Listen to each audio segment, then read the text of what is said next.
In the bustling city of Crestwood, two men lived vastly different lives. The first man, Charles, was a wealthy businessman. He owned a large corporation, lived in a luxurious mansion, and had everything money could buy.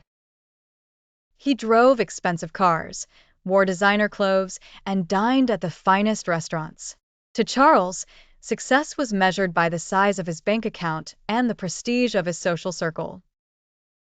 On the other side of the city lived Tom, a poor man who barely made ends meet. Tom worked as a janitor at a local school. He lived in a small, rundown apartment and could only afford the basic necessities.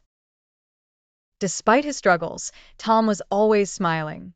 He was known for his kindness, often helping neighbors and friends even when he had little to give. One day, as Charles was driving his luxury car through the city, he stopped at a red light. Looking out of his window, he saw Tom walking along the sidewalk, carrying a bag of groceries. Charles noticed Tom's worn-out clothes and tired expression. He thought to himself, "I'm so glad I'm not like him. How miserable his life must be." Just then, Charles's car engine sputtered and died. He tried to start it again, but nothing happened. Frustrated, Charles got out of the car and kicked the tire in anger. People on the street passed by without offering help, not wanting to get involved. Tom, seeing Charles in trouble, crossed the street and approached him. "Do you need some help?" Tom asked kindly. Charles looked at Tom in disbelief. "What could you possibly do?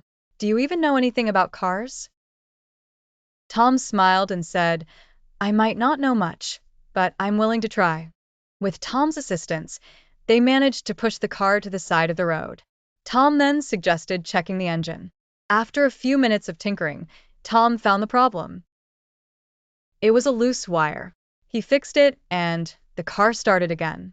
Charles was surprised and relieved. "Thank you," Charles said, still amazed that a stranger had helped him. "I don't have any cash on me, but I'd like to repay you. What can I do for you?" Tom shook his head. "You don't need to repay me. I'm just happy to help. Have a nice day." With that, Tom picked up his groceries and continued on his way. Charles drove home, thinking about the man who had helped him. He couldn't understand why someone with so little would be so willing to help without expecting anything in return. The incident stayed on his mind for days. Curious, Charles decided to find out more about Tom. He learned where Tom worked and visited him at the school. Charles approached Tom during his lunch break. "Hi, I'm Charles, the man with the car trouble. Do you remember me?" Tom laughed. "Of course I do. How's the car running?" "Thanks to you, it's perfect," Charles replied. "I wanted to ask, why did you help me? You didn't even know me."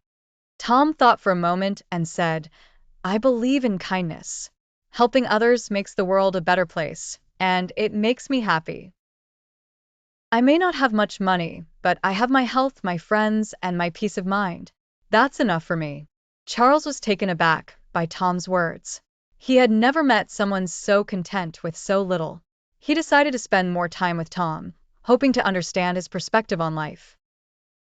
As the weeks passed, Charles and Tom became friends. They spent time together, and Charles saw how Tom lived. He observed how Tom's neighbors respected and cared for him, how the children at the school adored him, and how he always found joy in the little things. Tom's life, though simple, was full of happiness and meaning. Charles started to question his own life. Despite his wealth, he often felt lonely and stressed. He realized that he had been so focused on accumulating wealth that he had neglected relationships, kindness, and gratitude.